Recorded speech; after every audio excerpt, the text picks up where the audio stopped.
She ruled beside an emperor and dared to outshine him. Barbara of Cilli, the Black Queen, rose from a borderland noblewoman to the throne of the Holy Roman Empire.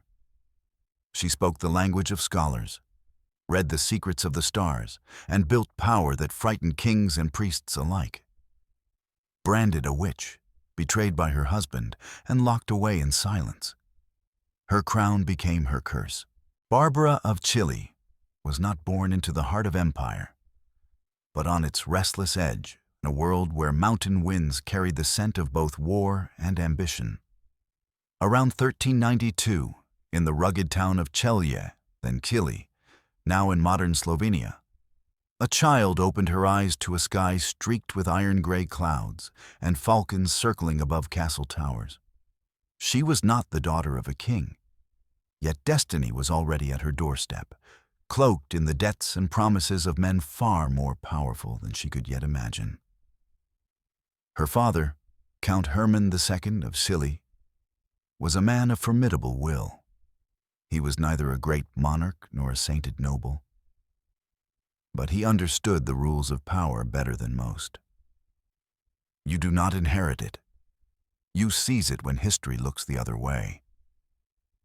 Hermann's domain lay on the fault lines between the Holy Roman Empire, Hungary, and the Balkans, a land both coveted and ignored, where border skirmishes were common and loyalty was a currency to be traded. He made his fortune not by birthright, but by calculation, forging alliances with German princes and Hungarian lords while keeping one eye on the Ottoman frontier. Barbara grew up in this crucible of strategy. She was her father's daughter, quick to learn, sharper to observe. While other noble girls were taught embroidery and hymns, Barbara watched the rhythm of her father's negotiations, the subtle glances across a table, the pause before a lie, the price of every alliance. Tutors were brought from Vienna and Krakow to teach her Latin, astronomy, arithmetic, and the art of rhetoric. Her mother, Anna of Schaumburg, saw to her manners and poise, but Hermann saw something rarer, a daughter with the mind of a prince. The defining turn in Barbara's life came long before she could understand its meaning. In 1396, her father joined King Sigismund of Luxembourg, then ruler of Hungary, in the disastrous Crusade of Nicopolis against the Ottoman Turks. It was a campaign born of pride and crushed by reality. When the Crusaders were defeated, Sigismund himself barely escaped capture. It was Count Hermann who risked his own forces and gold to save the king's life, ferrying him through hostile lands to safety. For that act of loyalty, Sigismund made a promise, one that would change Barbara's destiny forever. The king, drenched in defeat and gratitude, swore to repay Hermann however he wished. The count did not ask for treasure, lands, or titles. He asked for something immortal, the king's hand in marriage for his daughter. It was a daring request. His daughter was still a child, the king a man already bound by politics. But Sigismund agreed. The pact sealed in exhaustion, and blood would one day tie Barbara's name to crowns she had not yet seen. Years passed, and Celje prospered. As Barbara grew into adolescence, her beauty began to draw notice, dark hair cascading like ink across her shoulders, a sharp gaze that seemed to pierce more than observe. Yet it was her intellect that unsettled those around her. She questioned priests about scripture, debated tutors about the motion of planets, and once, according to later chroniclers, traced the pattern of constellations with charcoal on a chapel wall, whispering that the stars, too, obey their own kings. Such words, innocent or not, would one day haunt her. By 16, Barbara had become both a symbol and a solution. The House of Cilli's ambitions had outgrown its borders. Her marriage would open the door to a world her ancestors could never have entered. Sigismund, now in his 30s and king of Hungary, remembered his oath. He had no love to offer, only necessity. To him, Barbara was a bridge between allies, a gesture of repayment, and perhaps a tool to tame her father's growing power. The betrothal was arranged in 1408.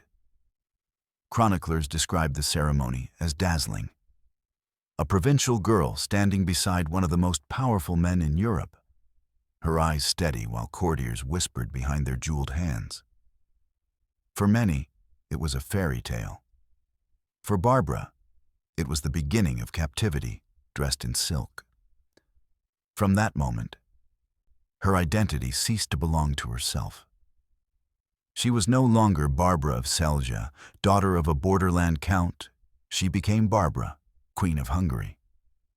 Her dowry included silver mines and fortified lands. But what she carried that mattered most was her mind. A weapon she would learn to wield carefully in a world that despised intelligent women. As her carriage rolled away from Cilli, the people cheered for the girl who had risen higher than anyone in their bloodline. She smiled, but behind that smile was a flicker of awareness. The mountains that had sheltered her were shrinking in the distance, and the air grew colder the closer she came to the court. Not from winter, but from the world of men who smiled as they measured her worth. Barbara's journey from the borderlands to the heart of empire was complete. But her battle with the forces that ruled it, kings, priests, and fear itself, had only just begun. For she was about to marry not merely a man, but a storm. When Barbara of Cilli arrived at the Hungarian court in 1408, the air of Buda was thick with suspicion, pride, and the metallic scent of ambition. The Danube shimmered beneath winter light as trumpets heralded her entry. But few among the nobles smiled. To them, she was a stranger from the frontier, a political repayment dressed in finery. To Sigismund, she was both a promise and a problem, a reminder of debts owed and power shared. The king who had faced down crusaders and conspiracies now faced something he did not understand. A woman who could think like him. Sigismund of Luxembourg was no ordinary husband. At 39, he had already survived coups, betrayals, and a near-fatal campaign against the Ottomans. His beard was streaked with gray, his hands marked with ink and sword scars. He was intelligent, impulsive, and deeply superstitious, a man who trusted omens more than people. His rule depended on balancing rival factions of Hungarian magnates, Bohemian nobles, and German princes, each one ready to turn on him at the first sign of weakness. Into this volatile court, Barbara stepped like a spark into dry hay. The marriage, though grand, was cold. Sigismund had little time for tenderness. He saw in Barbara the legacy of her father's cunning, a young woman raised on strategy rather than submission. But Barbara adapted quickly. She studied her husband as she had studied the stars, observing his habits and temper. When he spoke of politics, she listened. When he grew angry, she did not flinch. When he laughed, rarely, she noticed the weight behind it. Within months, she began to understand the machinery of his court better than many of his advisors. Barbara's intelligence unsettled those around her.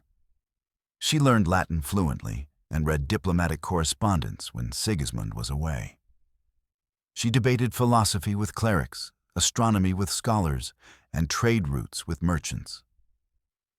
At night, she invited mathematicians and astrologers to her chambers, discussing celestial alignments while candles flickered against polished brass instruments. The heavens, she once remarked, are like kingdoms, ruled by balance, not by fear.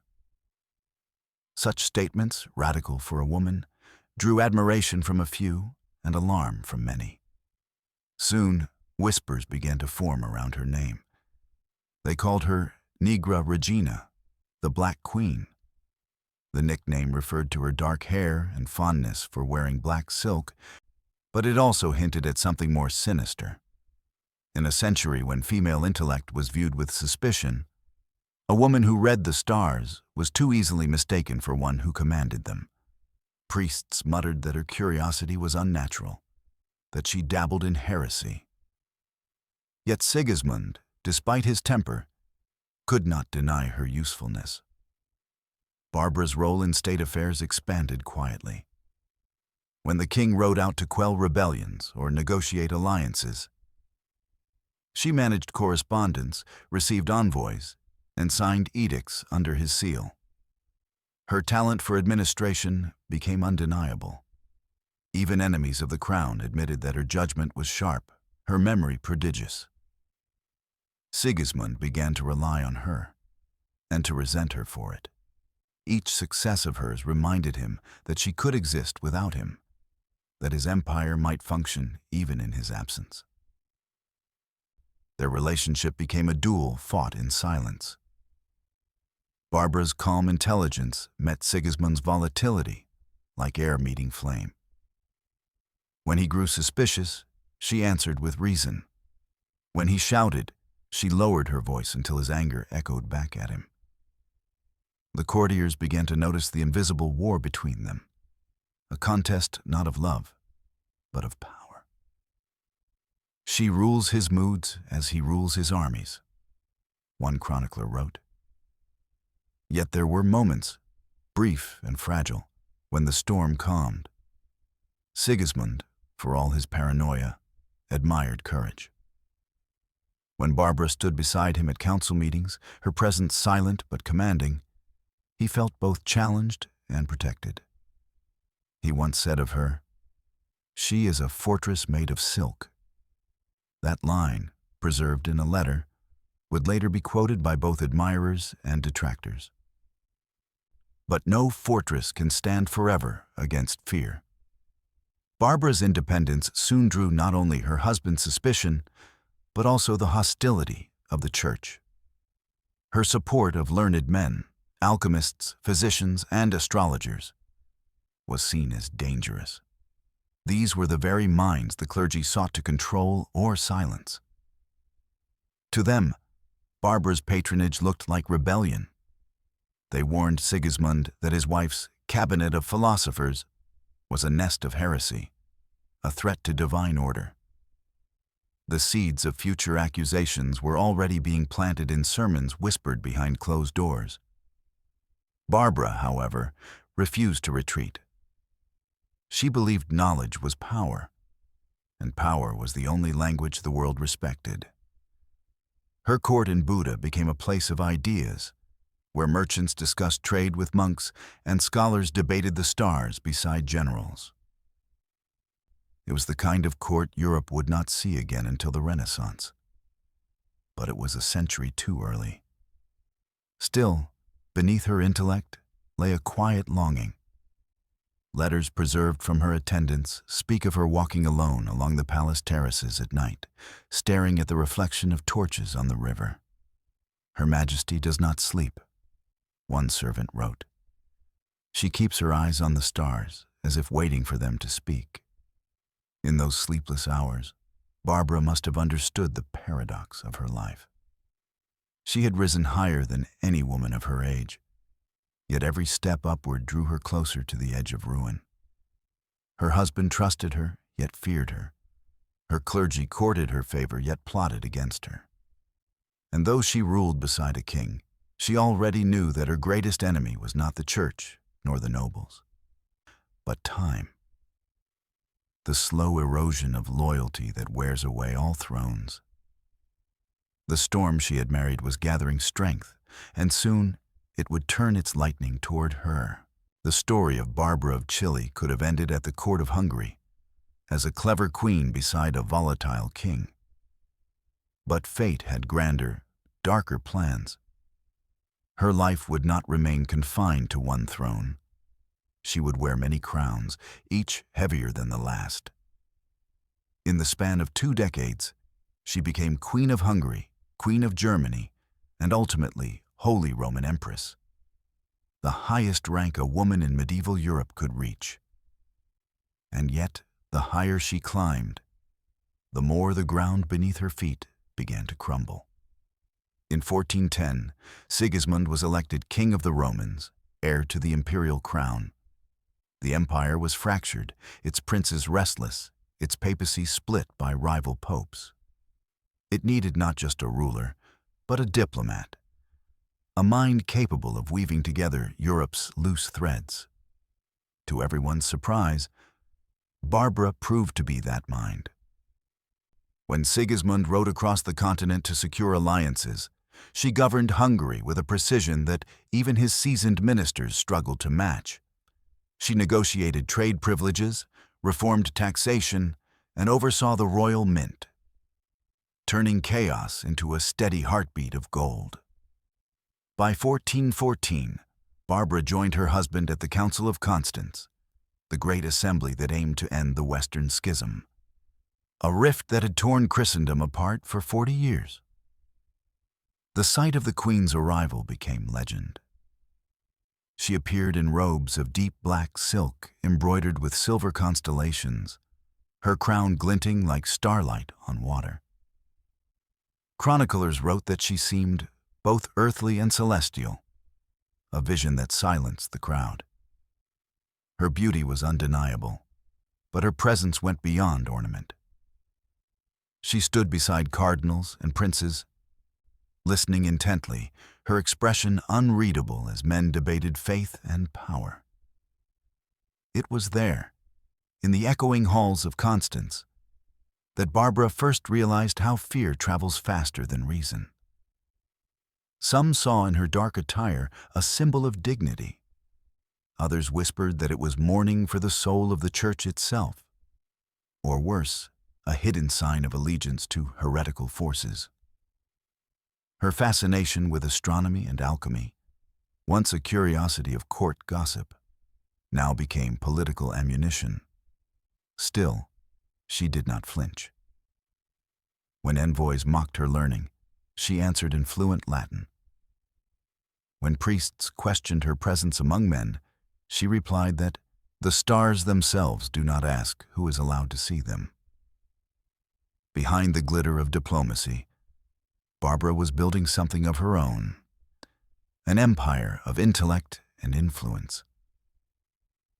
She expanded her estates across Hungary, Bohemia, and Austria, controlling mines, vineyards, and toll roads. She established correspondence with scholars from Krakow to Padua, sponsoring those who studied medicine, geometry, and metallurgy. Fields the church watched warily. Some of these men would later form the foundation of Europe's early Renaissance.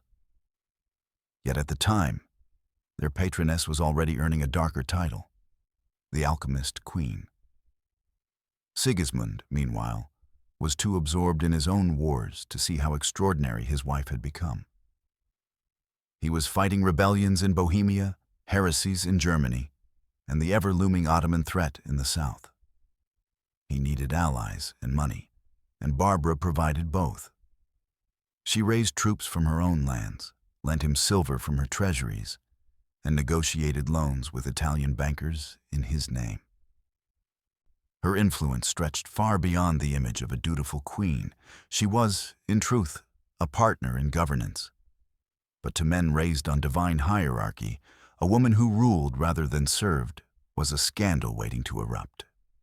As the years passed, the legend of the Black Queen grew. At feasts, poets praised her wisdom. In pulpits, priests condemned her vanity. The common people spoke her name with a mix of awe and fear. She was said to appear at banquets wearing jewels shaped like serpents and suns, symbols that courtiers could not interpret. One ambassador wrote that her gaze seemed to measure not only men, but the hour of their deaths. Perhaps it was imagination, or perhaps Barbara had learned that when power is denied to you, it must be worn like armor. In private, though, she was not made of marble. Letters between her attendants reveal a woman who could laugh freely, who enjoyed music and poetry, and who loved to walk among her gardens at night when the torches burned low. Her Majesty says that the moon is her friend, one servant wrote, because it listens but never speaks. That quiet friendship would later turn into the symbol of her exile. Her partnership with Sigismund, though productive, was fragile. They were two minds that collided as often as they aligned. He saw her as an asset when she obeyed, a threat when she excelled. Still, together they became one of the most formidable couples in Europe, their banners flying from the Rhine to the Carpathians. In 1433, when Sigismund was crowned Holy Roman Emperor in Rome, Barbara stood beside him, the silver of her gown gleaming against the ancient marble. The Pope himself placed the crown upon her head. For a brief moment, she held everything: empire, wealth, intellect, and history's gaze. But crowns, like stars, burn brightest before they fall. The same brilliance that had elevated Barbara now began to consume her. Her network of scholars was rebranded as a coven. Her treasury, once admired, was rumored to fund rebellion. And her confidence, that serene, unshakable presence, was reinterpreted as arrogance, pride, even sorcery. The Church would not forget the queen who stood too close to their power. Nor would Sigismund forgive the woman who made him feel replaceable. In the dark corridors of Europe's courts, her enemies were gathering. The Black Queen, who had ruled among emperors, was about to face her most dangerous trial, not of politics, but of faith. Power, when worn by a woman, always comes at double the cost. And by the mid-1430s, Barbara of Cilli was paying it in silence, rumor, and fear. The more she governed, the more her brilliance became a weapon turned against her. For every decree she signed, for every alliance she secured, the courtiers murmured a darker story. That her pen was dipped in poison, that her mind was guided by the devil.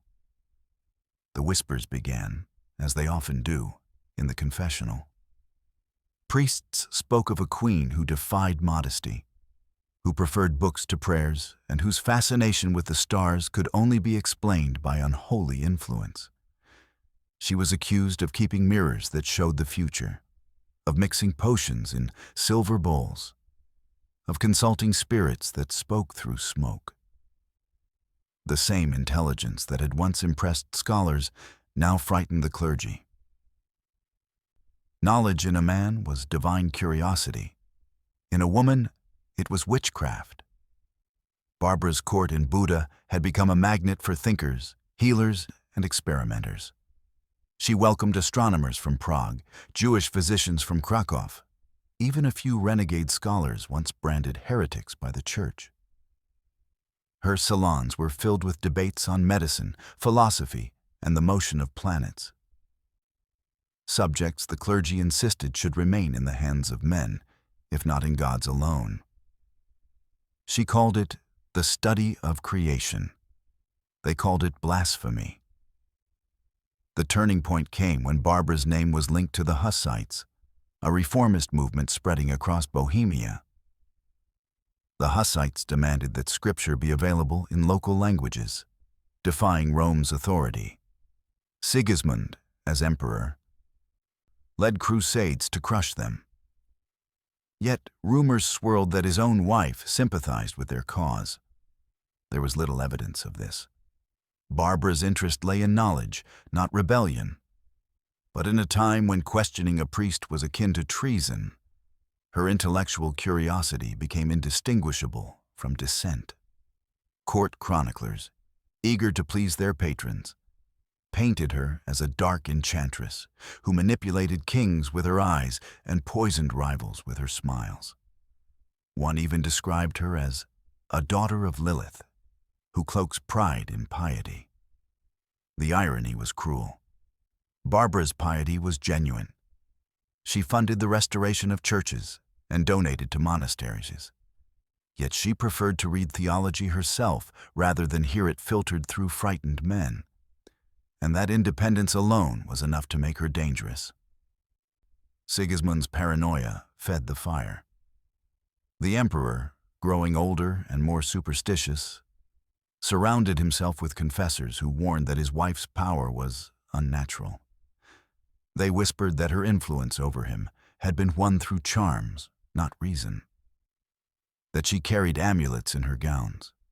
That she prayed not to God, but to the stars. And when a comet appeared in the sky over Hungary in 1436, blazing across the night like a silver wound, priests declared it an omen of divine wrath. They said it marked the fall of a queen who had defied heaven. Barbara refused to defend herself. To argue was to give shape to lies. Instead, she withdrew from court festivities, spending her nights in the royal library surrounded by scrolls and glass instruments. There, she found a fragile peace in study.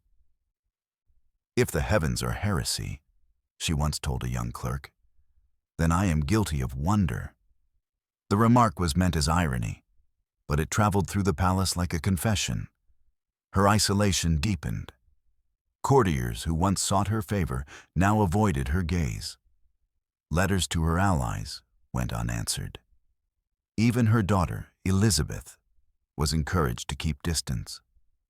When Barbara attempted to arrange a diplomatic marriage for the princess, Sigismund publicly overruled her, claiming that no mother cursed by pride may guide the blood of emperors. The humiliation was deliberate and final. The clergy's campaign against her was nearly complete. A Dominican friar named Johannes Nieder began to write treatises on witchcraft, citing a noblewoman of the empire who used alchemy and seduction to corrupt princes. Though he did not name her, every reader knew who she was.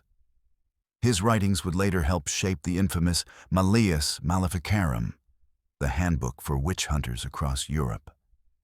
In this way, Barbara of Cilli, an empress who studied the stars, became one of the earliest prototypes for the learned witch. Yet within her walls, she remained defiant. She continued to host private gatherings of scholars, discussing everything from herbal medicine to the structure of the cosmos. Her curiosity was her rebellion. But rebellion, in a world ruled by fear, could not go unpunished. By 1437, Sigismund's distrust reached its peak. His health was failing, and his mind darkened by visions of betrayal. Surrounded by confessors who urged him to purge sin from his house, he turned on the woman who had once been his greatest ally. He ordered her correspondence seized and her estates audited. Every vial, every manuscript, every astrological chart found in her chambers was paraded before him as proof of guilt. Barbara's enemies had finally succeeded, not by defeating her, but by teaching her husband to fear her. The storm that had once bound them together now broke apart in thunder and suspicion. The empire she had helped to sustain began to whisper her name with the same dread reserved for fallen angels. To the world, she was no longer the empress of the Holy Roman Empire. She was the Black Queen, the sorceress consort. And somewhere in her silent chambers, Barbara must have understood the ancient truth that every powerful woman learns too late. That when a man's faith falters, his first prayer is often for her downfall. It was winter in 1437 when Barbara of Cilli's world finally collapsed. Not with a coup or rebellion, but with a signature written by the man who had once sworn to protect her. The same hand that had crowned her queen now signed the order for her imprisonment. The betrayal came softly, wrapped in the language of politics and piety. Yet it shattered her world more completely than any blade. Sigismund was dying. His body, once hardened by campaigns and conquests, had turned frail, his mind fevered and suspicious. surrounded by priests who spoke of sin and salvation. He came to believe that Barbara, the woman who had ruled beside him, shared his bed, and guarded his empire, was his greatest threat. They told him she had joined the Hussites, that she plotted with rebels, that she kept books filled with incantations. The emperor, trembling before both God and death, began to see his wife's intelligence not as light, but as shadow. Barbara had sensed the shift long before it came. The courtiers who once bowed now looked away. Her letters to her estates went unanswered. Coins from her treasuries were confiscated under the guise of imperial debt. And when she attempted to visit her daughter Elizabeth in Vienna, guards refused her entry. She was no longer the empress of the empire, merely the prisoner of a husband she could no longer reach. The arrest came at dawn. Soldiers entered her chamber, while frost still clung to the windows. They read the imperial decree aloud. Barbara, Queen of Hungary, accused of conspiracy, sedition, and witchcraft, was to be taken into custody for the protection of the crown. Her attendants wept, but Barbara did not. She stood tall in her nightgown of black velvet, her hair unbound, and demanded to see the seal on the parchment. When the captain presented it, she traced the imperial mark with her finger, whispering, So even wax can betray." She was taken to the fortress of Pressburg, modern-day Bratislava, and confined to its upper chambers overlooking the frozen Danube.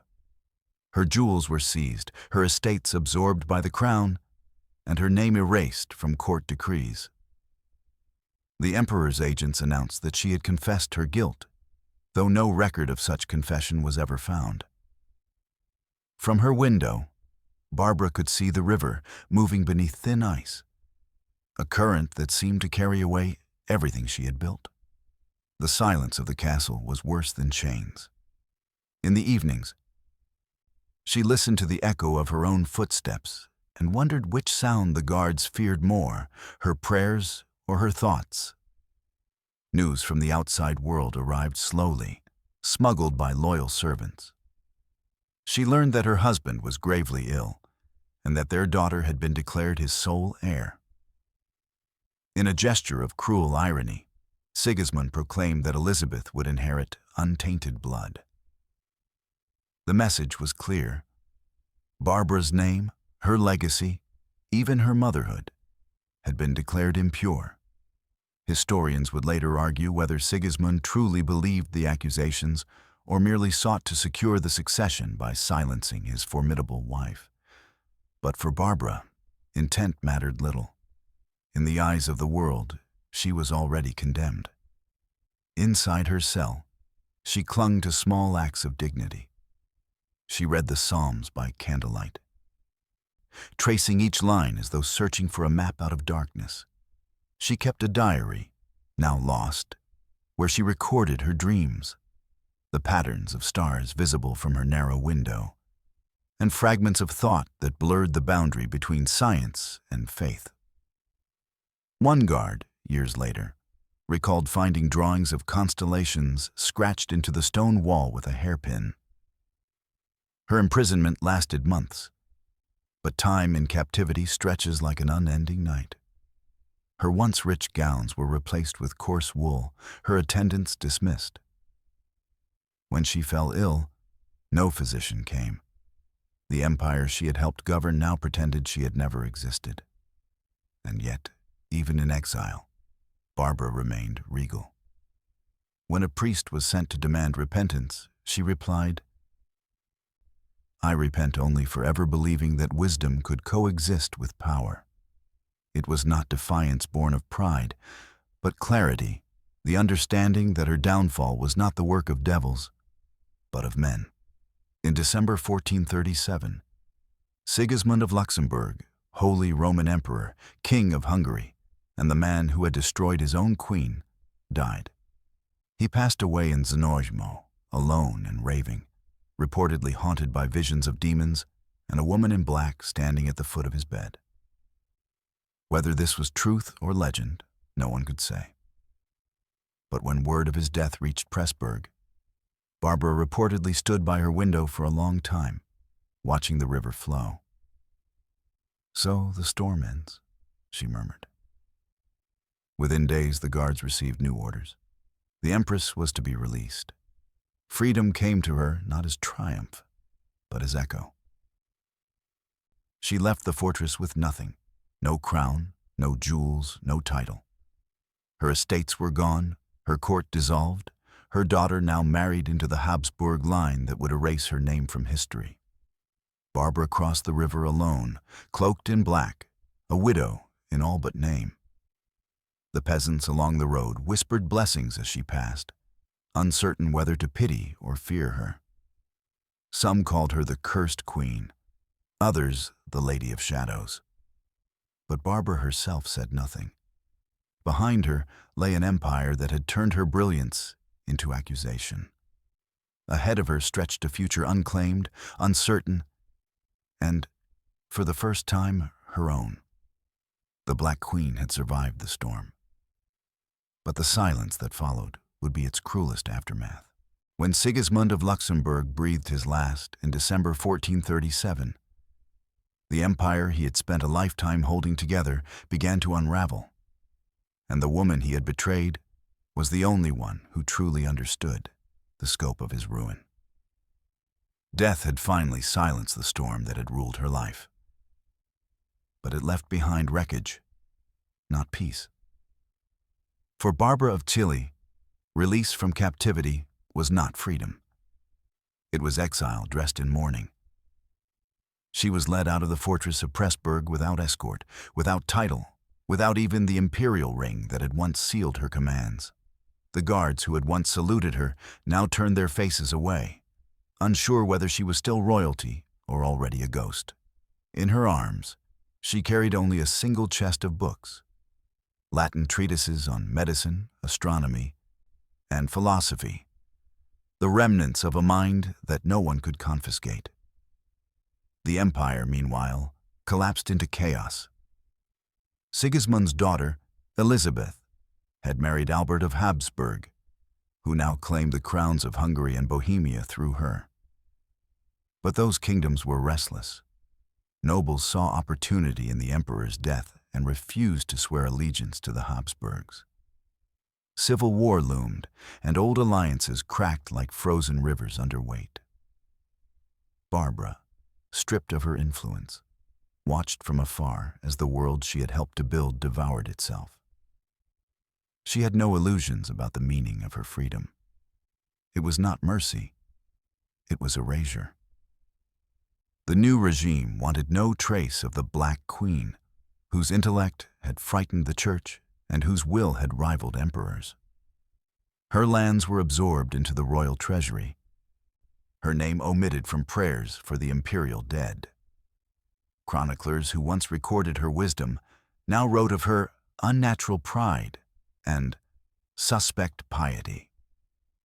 Barbara fled north into Bohemia, settling in the quiet town of Melnik on the banks of the Elbe. It was a modest place of vineyards and river mist, far from the intrigue of courts.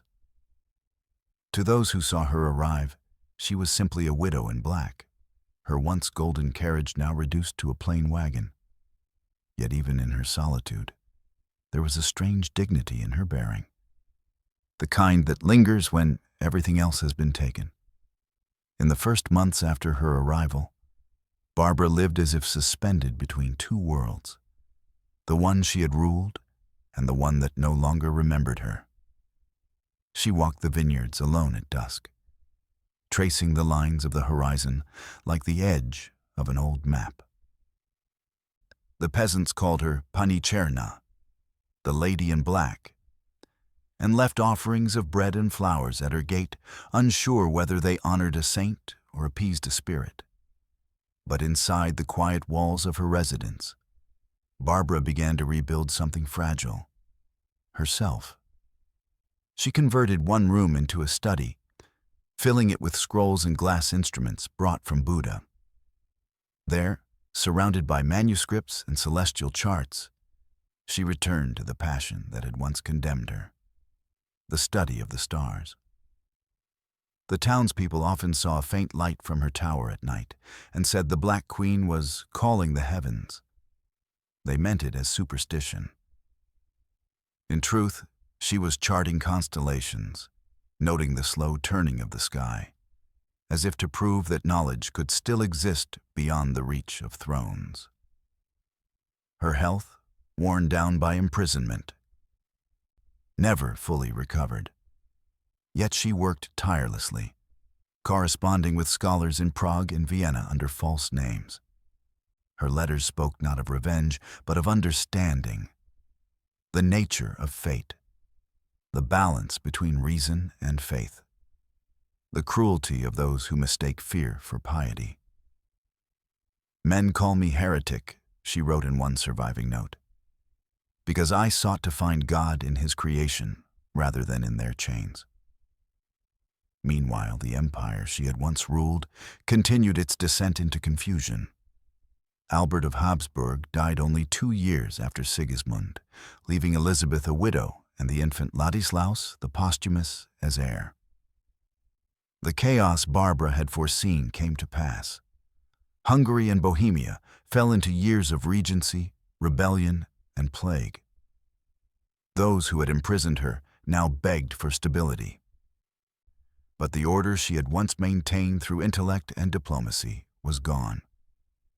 The empire, like its emperor, had rotted from within. Occasionally, envoys or nobles traveling through Melnik would visit the former empress out of curiosity. They expected a bitter recluse, perhaps even a madwoman. Instead, they found a calm, articulate figure who spoke with quiet humor and insight. She asked about astronomy, trade, and politics, as if she still sat at council.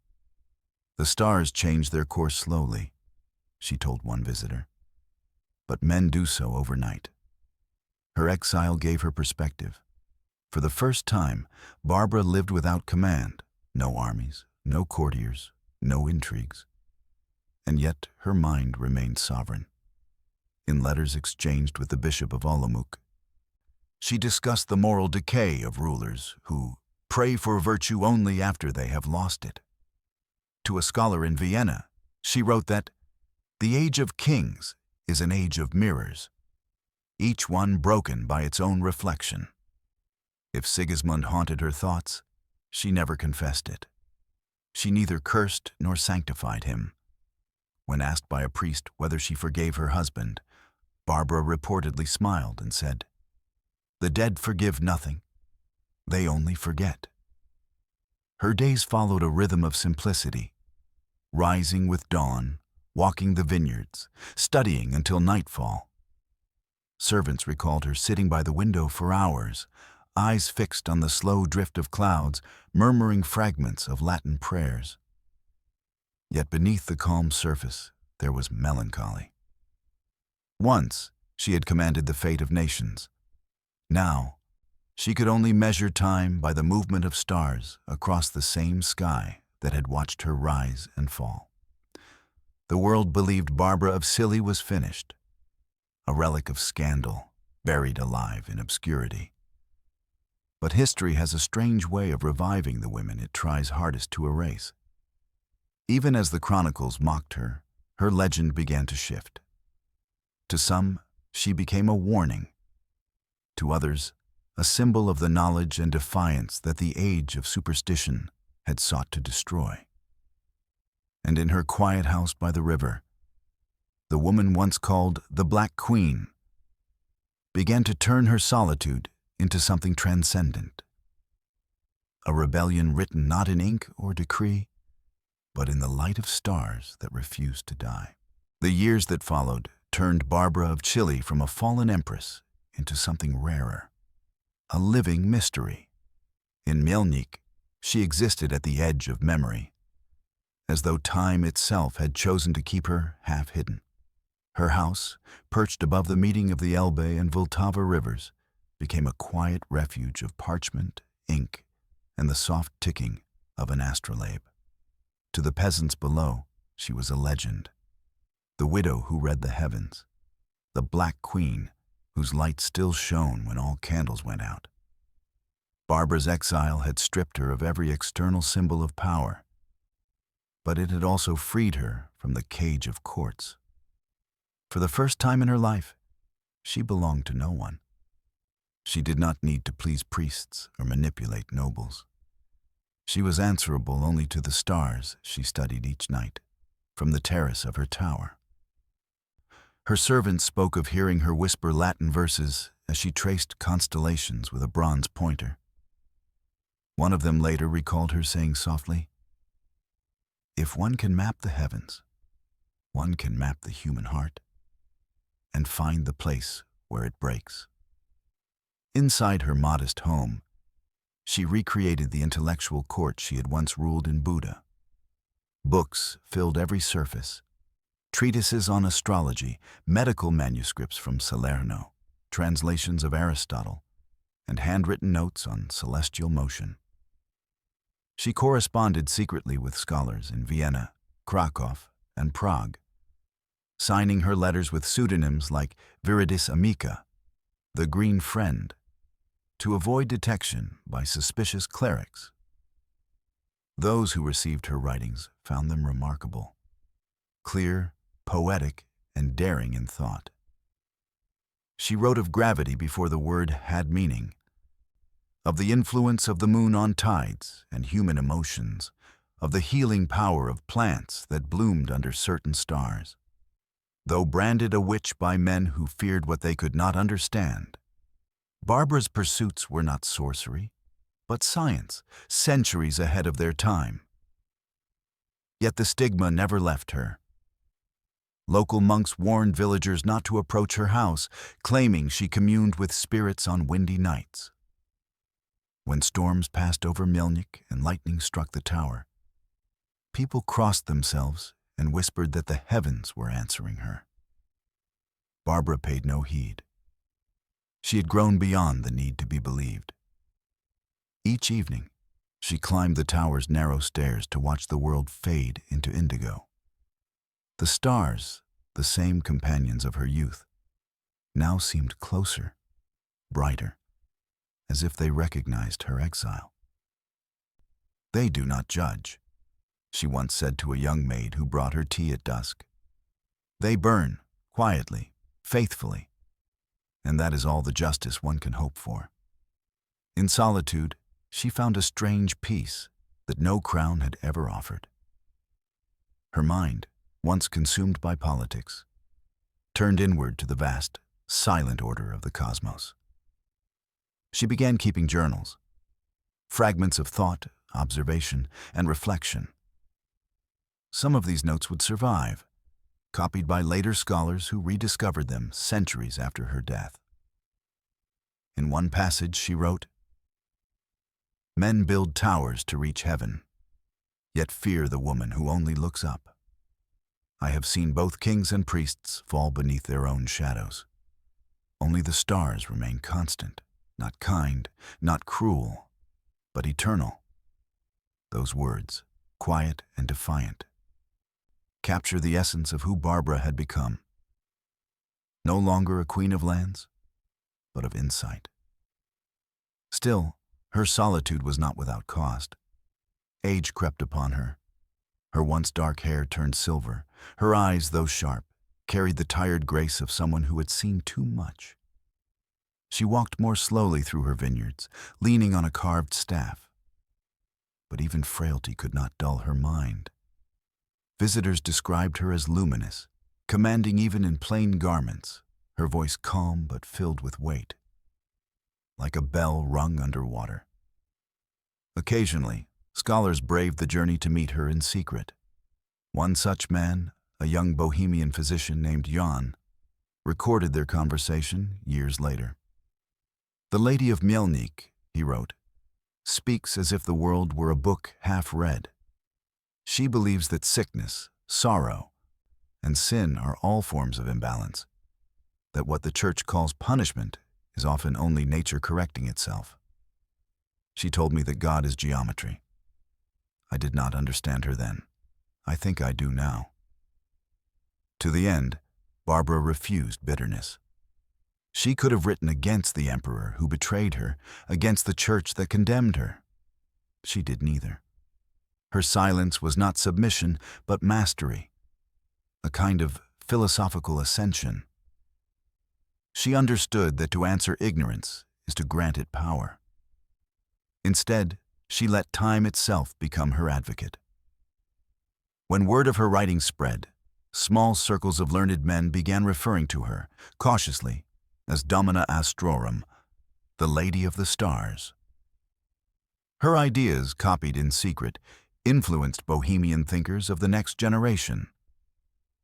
Centuries later, her name would quietly appear in marginal notes by astronomers who did not even know her story. Proof that the light she sought had found its way into history's bloodstream. But in her lifetime, the price of such quiet brilliance was isolation. She dined alone, read alone, prayed alone. The only music she heard was the rustle of pages and the wind through her tower's windows. Yet she seemed content. "I am where I was meant to be," she wrote near the end of one surviving letter. "The world below is made of noise, the sky above of silence. Between them, I have found my peace." Thus, the woman once accused of conjuring storms spent her final years tracing constellations that would outlive every emperor. In her small study, surrounded by the instruments of forbidden learning, Barbara of Cilli discovered a kingdom no man could take, one measured not in land or loyalty, but in light. By the late 1440s, time had softened Barbara of Cilli, but it had not subdued her. She was no longer the striking young empress who commanded courts with a glance, nor the scholar queen whose curiosity had unsettled priests.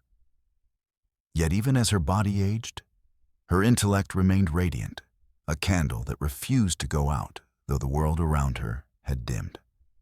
In the small town of Melnik, the locals had grown used to her quiet routines. The old woman in black velvet walking among the vineyards at dawn, or sitting by her tower window at night, her face lit by the reflection of stars. To the townspeople, she was both feared and revered. Children were told not to wander too close to her gates, lest the Black Queen enchant them with her gaze. Yet when famine struck or sickness spread, the poor came to her door, and she never turned them away. She prepared medicines herself from herbs gathered in the hills, writing the mixtures in careful Latin script. "Every illness," she told a farmer's wife once, "is a misunderstanding between the body and the earth." The woman would later recall that Barbara's hands trembled, but her eyes were steady, eyes that seemed to see both the suffering and the cause behind it. Despite her exile, Barbara's name still reached distant courts. Scholars whispered of her in Vienna and Krakow, describing her as a woman who lives among the stars and speaks with reason purer than faith. Letters arrived from learned men who sought her opinion on celestial movement or on the nature of human melancholy. She answered most of them, her replies clear and courteous, always ending with a phrase she often repeated: "Knowledge is the only prayer that needs no translation." Her solitude, though peaceful, was not without shadow. Age weighed heavily upon her shoulders. Arthritis bent her fingers, and her cough worsened each winter. Servants said she sometimes woke in the middle of the night, calling for light, not out of fear, but out of habit, as if she could not sleep without seeing the stars. "I spent half my life among those who feared the dark," she once said. "The other half I have spent trying to understand it." In 1448, an unexpected visitor arrived. An envoy from the Habsburg court, carrying formal greetings and a sealed letter. The new rulers, descendants of her daughter Elizabeth, were consolidating their legacy, and they wanted no ghosts from the past to linger. The letter was polite but cold, inviting Barbara to retire to a convent for her comfort and salvation. She read it carefully, then smiled. "They wish to bury me before I am dead," she said, folding the parchment neatly. She sent no reply. Instead, she instructed her servants to burn incense that night. "For the living," she said, "not for the dead." Though she remained outwardly serene, Barbara understood what this message meant. History had moved on, and it intended to erase her. The chronicles written in those years mentioned her only in passing, as the troublesome wife of Emperor Sigismund, as a shadow behind the throne. Her achievements, her governance, her patronage of science, all disappeared beneath layers of rumor and piety. Yet even as the world sought to forget her, she continued to write, to think, to breathe meaning into silence. In the spring of 1450, Barbara composed what would be her final letter to a scholar in Prague. It read like both confession and testament. "They called me proud because I would not bow, heretic because I would not lie, and witch because I would not fear. But the stars above my window have judged me kindly. They neither bless nor curse. They simply endure. Perhaps that is all that truth means, to endure." By then, her health had declined beyond recovery. Her once steady hand shook when she lifted her quill. Her servants described her as gentle, speaking little, her gaze often lost in the distance. Some nights she asked to be carried to the terrace, where she would sit wrapped in furs, watching the constellations until dawn. The skies she had studied all her life had become her final companion. It was during one of those nights that she received a visitor, a young monk from Prague who had heard of her learning and sought her blessing. He expected arrogance. He found serenity. Barbara welcomed him with tea and spoke softly of forgiveness. "Do not fear knowledge," she told him. "Fear the silence that follows when knowledge is forbidden." The monk would later write that meeting her felt like standing before a dying flame that still warmed the room. In her final months, Barbara became a symbol of contradictions. A woman condemned by the church, yet revered for her wisdom. Forgotten by kings, yet remembered by those she healed. The peasants of Melnik still called her the Black Queen, but now they did so with affection. They left bread and flowers on her doorstep, and she, in turn, left small coins for the poorest families. Her house became a place of quiet pilgrimage, not for miracles, but for remembrance. As the year 1451 approached, Barbara seemed to know that her time was ending. She gave away her possessions, her jewels to her attendants, her books to the monastery library, and her instruments to a young astronomer she had once mentored.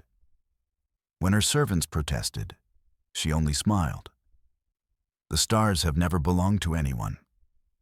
Why should their reflections? By summer, her strength had nearly faded.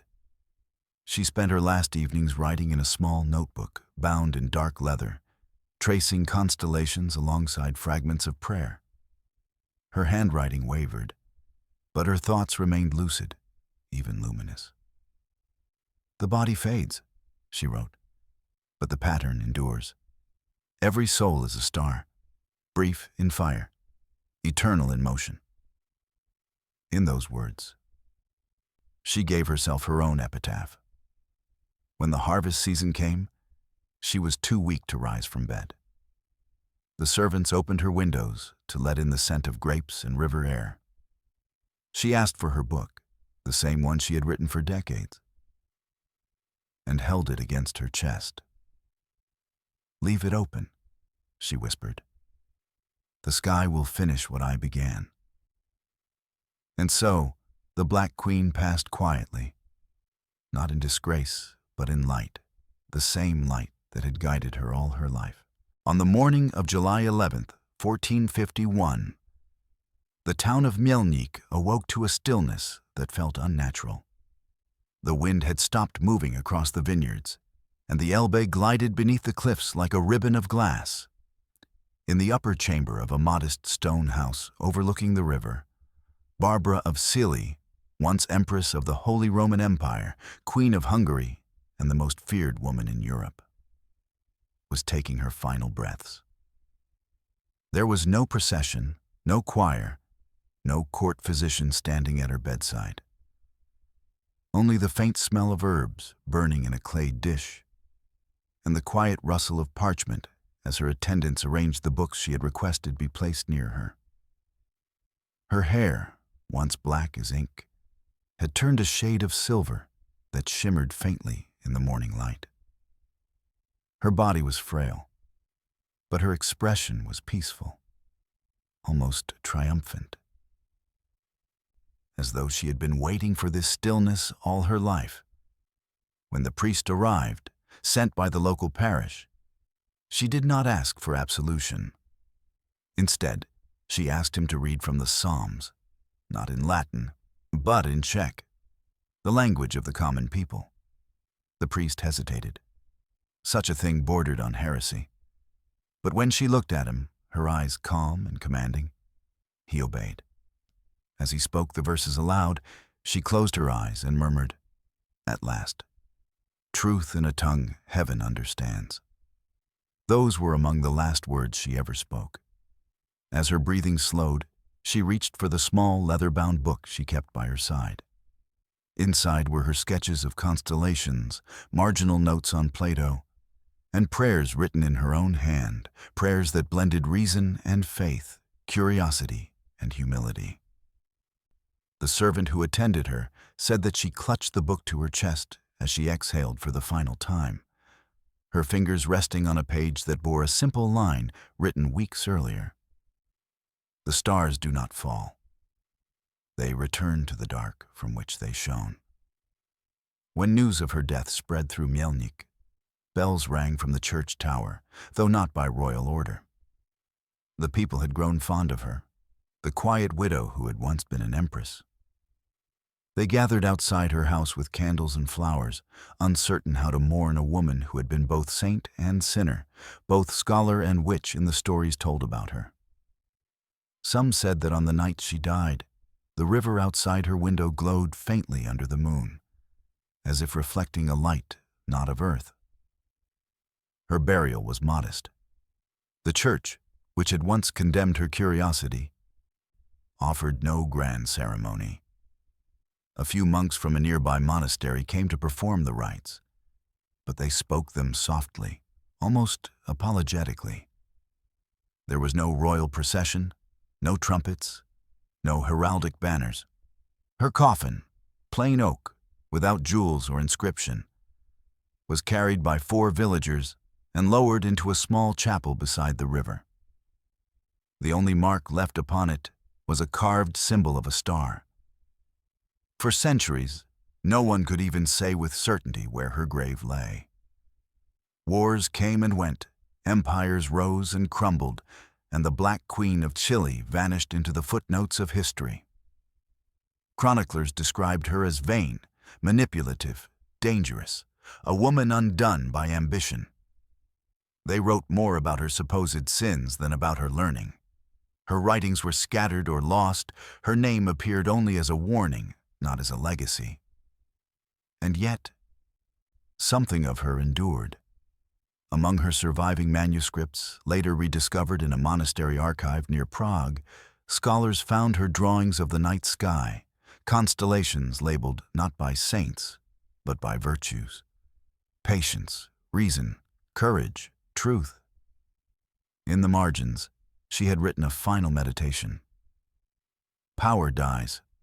Faith changes. But the search for understanding, that is the one fire the world cannot extinguish. It was as if she had written those words for the centuries that would follow. For every woman silenced by the accusation of witchcraft, for every thinker condemned by ignorance, Barbara of Cilli had left a spark. Small, hidden, but indestructible.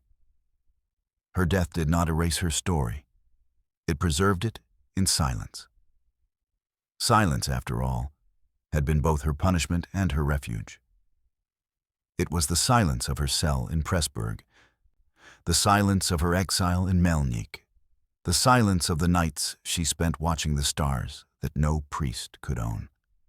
And in that silence, her life achieved what her crowns never could: freedom. Generations later, when astronomers began to map the heavens with new precision, some of her notes were recognized for their early insight. A Bohemian scholar of the 16th century copied her star charts, calling her the woman who sought God through geometry. Historians dismissed it as myth, but in the dark ink of her handwriting, still legible after 100 years, they saw the truth. Barbara had never served darkness. She had only sought light in forbidden places. The legend of the Black Queen would outlive every slander. In some retellings, she became a sorceress. In others, a martyr for knowledge. The villagers of Melnik, centuries later, would still point to her house and say that on clear nights, a pale light flickers in the tower. Not fire, but reflection. They would say, that is the queen who watches the stars. Thus ended the life of Barbara of Cilli, not in execution nor in disgrace, but in quiet persistence. Her body was lowered into the earth, but her mind had already risen beyond it, joining the constellations she had traced for decades. The church had its saints, the empire its emperors. But the heavens belonged to her. Centuries would pass before Barbara of Cilli's name resurfaced, no longer whispered in fear, but spoken with curiosity and respect. Historians began to see what her contemporaries could not: a woman far ahead of her time, whose hunger for knowledge defied the smallness of her age. She had ruled beside an emperor, yet dared to think beyond him. She had been condemned by the church, yet searched for the divine in the movement of stars. In a world that rewarded silence, she chose to question. In a world that crowned men for wisdom, she was punished for it. But history, slow and stubborn, has begun to restore her voice. Today, she stands not as the witch they feared, nor the temptress they invented, but as one of the first women of the Renaissance, a mind unbroken by betrayal. They locked her in stone walls, but her thoughts escaped. They erased her name from chronicles, but her stars remain. And when the night sky glows over the quiet river of Melnik, it is said that one light burns brighter, the one that bears no name, yet carries the memory of the queen who refused to bow.